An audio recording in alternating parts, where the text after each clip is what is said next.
क्या आप कल्पना कर सकते हैं कि खुलेआम 2025 में मथुरा में बैठा हुआ छठी फेरे बाबा कहता है कि गीदड़ के पेट से गीदड़ पैदा होगा, शेर के पेट से शेर पैदा होगा। मैं ऐलान करना चाहता हूं कि ऐसे तमाम बाबाओं को समंदर में फेंक देने की जरूरत है जो हमारे समय की औरतों को गाली देते हैं, जो गाली देते हैं इस देश की 80% आबादी को। अगर इस देश में कोई बाबा चलाएगा तो केवल हमारा बाबा साहब डॉक्टर भीमराव अंबेडकर चलाएगा। इसके अलावा तमाम बाबाओं को समंदर में फेंकने की जरूरत है।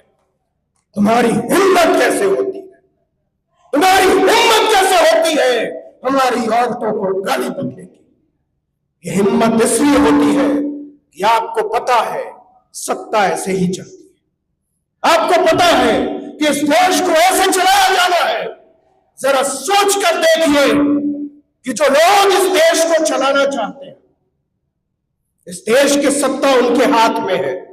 पिछले 11 साल से, कई राज्यों में 20 साल से, कई राज्यों में इससे भी ज्यादा समय से इस देश का मीडिया उनके हाथ में है। इस देश की जुडिशरी पर, न्यायपालिका पर उनका बहुत बड़ा प्रभाव हो चुका है।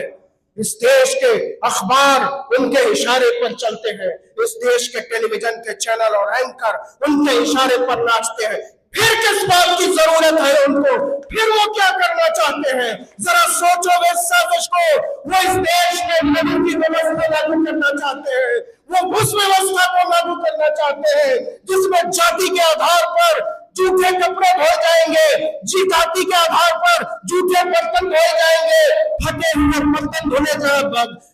बर्तन कपड़े सिले जाएंगे, मोची केवल जूते सिलेगा और जाति के आधार पर मेहतरी की जाएगी। वो उस व्यवस्था को वापस जिंदा करना चाहते हैं।